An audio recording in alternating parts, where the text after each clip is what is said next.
Hola, soy Paco Roca y soy autor de cómics. Me gusta contar historias con dibujos y bueno, y me dedico prácticamente a eso, a vivir de contar mis historias por medio de las viñetas. También hago algunas cosas de ilustración, pero bueno, pero sobre todo lo que me gusta es contar historias.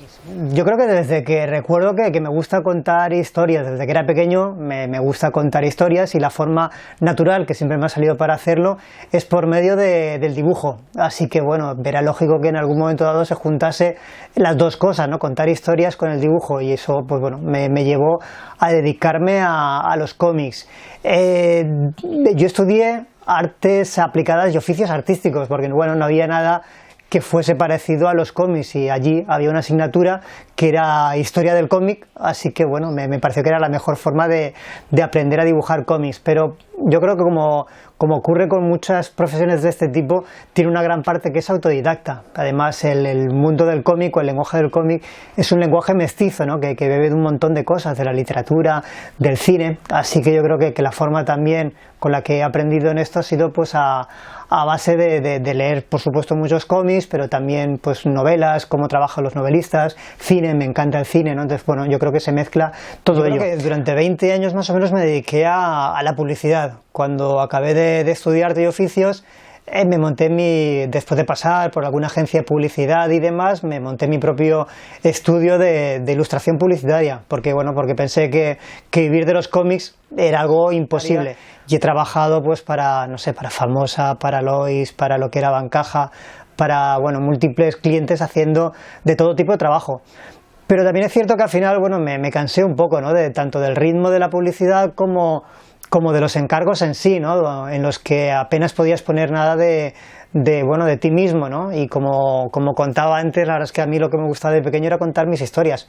Así que aprovechaba los huecos que me daba la publicidad, los fines de semana, las vacaciones y demás, para hacer mis propios cómics. Y los envié a revistas hasta que hubo una revista que decidió publicármelos, y era una revista, ¿para qué lo vamos a negar?, era pornográfica, ¿no? O sea que mis comienzos fueron la pornografía. Pero fue una buena manera de empezar, ¿no? Yo creo que en esto es muy importante pues bueno, llegar a ser profesional, ¿no? Hagas lo que hagas. Y con el tiempo, pues bueno, después de años y de un montón de historias, conseguí hacer el tipo de cómics que me gustaban, hasta que bueno, por suerte, porque yo creo que también hay una componente importante en esto, que es la suerte, hice un cómic que funcionó bastante bien, que fue Arrugas, y a partir de ahí pude dejar por entero ya la publicidad y dedicarme a los cómics. En el mundo del cómic, a diferencia de cuando hacía ilustración publicitaria, la verdad es que no tengo nadie que me encarga los trabajos, es decir, el encargo soy yo mismo, ¿no? A mi editorial tampoco me presiona ni me hace ningún encargo. Yo normalmente los cómics nunca los trabajo por encargo, ¿no? Me parece que un cómic es algo que me cuesta tanto hacer, que soy incapaz de hacerlo por encargo, y las pocas veces que lo he hecho no me he sentido a gusto. Entonces, pero sí, en cierta forma, podría decirse que yo mismo me lo encargo, ¿no? Suele salir de un tema, ¿no? de una idea, y en general suelen ser ideas sobre las que quiero reflexionar, ¿no? En cierta manera, no sé quién decía que todo proceso artístico es un acto egoísta, ¿no? Porque en el fondo lo haces para conocer el mundo, pero como medio de conocerte mejor a ti mismo, ¿no? Yo creo que es verdad. Todos los temas que elijo a la hora de hacer un cómic suelen ser temas que me lleven a una reflexión, que me haga comprenderme mejor a mí mismo, ¿no? Ya sea por medio de una historia como La Casa, ¿no? De comprender a mis padres, o de dónde vengo, como parte de una familia, o de la genética que te pasan tus padres, o ya sea pues otra historia como El invierno del dibujante, que habla de los dibujantes de la editorial Bruguera de los años 50, que son los cómics que yo leía cuando era pequeño, ¿no?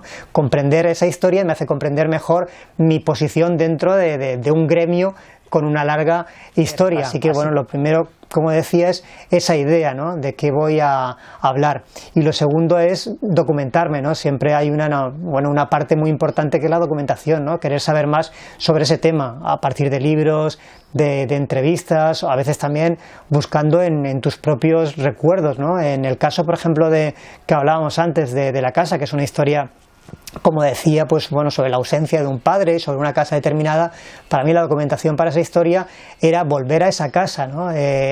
Revivir un poco lo que había pasado allí, ¿no? Parte de mi infancia y mi adolescencia. Entonces, dejar un poco hablar a la casa era la documentación para esa historia, pero siempre pasas por esa necesidad de tener que comprender lo que quieres contar.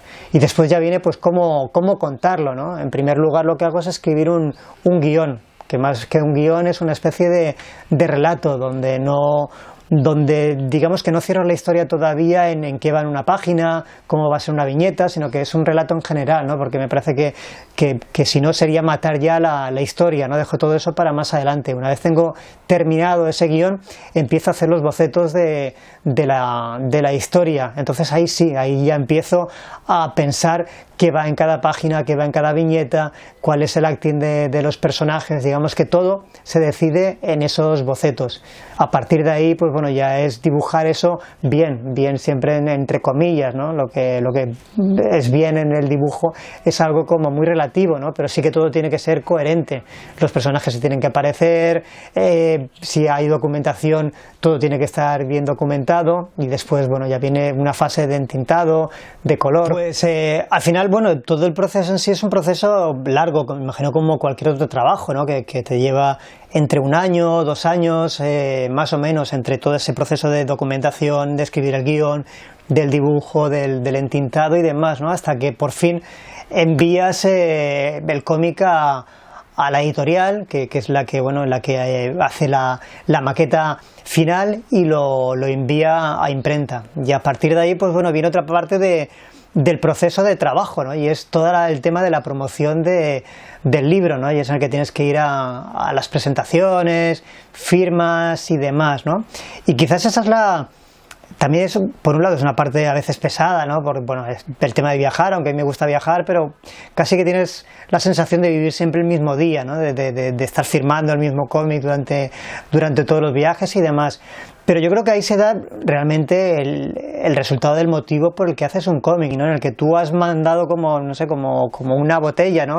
Con un mensaje dentro, y alguien lo ha encontrado, lo ha leído y te cuenta pues si has sentido lo mismo o sus experiencias o lo que sea, ¿no? Y la verdad es que yo creo que la parte más bonita y, como decía, pues la que le da un poco sentido a todo esto, ¿no? En la que alguien ha comprendido lo que tú has querido contar y te lo devuelve muchas veces multiplicado. Pero si tuviese que destacar alguno, porque para mí ha sido quizás más emotivo que los demás, sería el cómic La casa que hablábamos antes, porque lo hice en un momento muy concreto, y es que mi padre acababa de morir y yo acababa de ser padre de mi primera hija. Entonces, para mí el hacer ese cómic era poner en orden todo lo que estaba sintiendo en ese momento, ¿no? Y en cierta manera cambias, ¿no? Eres diferente cuando empiezas un cómic a cuando lo acabas, pero yo creo que en el caso de La casa quizás sea el que más me cambió, ¿no? El hacerlo me sirvió de mucho, ¿no? Me sirvió de tanto como para reconciliarme con una casa que es la protagonista de esta historia, que es una casa que existe realmente y que yo llegué a odiar, porque es la típica casa que los padres hacían con el esfuerzo de toda la familia, ¿no? Yendo allí fines de semana, en vacaciones y demás para esa construcción faraónica. Así que llegué a odiarla, y en cuanto pude dejé de ir y no volví prácticamente a esa casa hasta que murió mi padre. Y ese cómic precisamente lo hice en esa casa y me sirvió para reconciliarme, y me reconcilió tanto que acabé heredando ese sueño de esa casa de mi padre, ¿no? La verdad es que vivir de la cultura en general es difícil, ¿no? Y más hacerlo de un medio como el cómic, que lógicamente tiene menos lectores que quizás la novela, ¿no? Y cuando piensas que para vivir de los royalties que genera tu obra tienes que vender mucho, ¿no? Imaginaos que del precio de venta al público el autor, ya sea un escritor o un dibujante de cómic, se suele quedar el 10% del precio de venta al público, ¿no? Imaginaos la cantidad de libros o de cómics que hay que vender, ¿no? Entonces, la verdad es que eso me da como mucho vértigo, ¿no? El pensar que ahora debe haber alguien en alguna parte del mundo que está comprando mi cómic, porque si no, no llegaría a fin de mes, ¿no? Y me parece como una conjunción tan extraña y un equilibrio tan raro que me sigue sorprendiendo, ¿no? Que por un lado es una suerte y por otro lado también te da como mucho vértigo y como mucho miedo, porque no es algo que dependa en muchos casos de ti, sino que en mi caso, como digo, tengo la suerte de poder vivir de los royalties que genera mi obra, pero al igual que ocurre con los escritores, que muy pocos pueden vivir también de los royalties, la mayoría de escritores también viven, incluso escritores de primer nivel, viven de dar clases o de escribir en prensa o de lo que sea, ¿no? La verdad es que es triste pensarlo así, pero yo creo que la vida de los freelance ha cambiado poco en el confinamiento, ¿no? Los autores de cómic hemos seguido haciendo lo mismo que hacíamos antes, ¿no? Son profesiones bastante solitarias, absorbentes, en las que estás tú solo encerrado prácticamente todo el día, menos cuando tienes que estar viajando por promoción o por lo que sea. Así que en ese sentido la verdad es que mi vida ha cambiado poco. Sí que es verdad que como se había cancelado todos los viajes que tenía, todos los festivales, charlas y demás, pues bueno, me he podido concentrar en mi trabajo y en un nuevo cómic en el que estoy trabajando, como creo que hacía más de 10 años que no podía, ¿no? Porque siempre tenía algo que me interrumpía, ¿no? Y en ese sentido, dentro del drama colectivo que hemos vivido, la verdad es que bueno, me he sentido genial, ¿no? De poder estar como en una burbuja, ¿no? Como poder creando en una burbuja, cosa que, como decía antes, rara vez ocurre.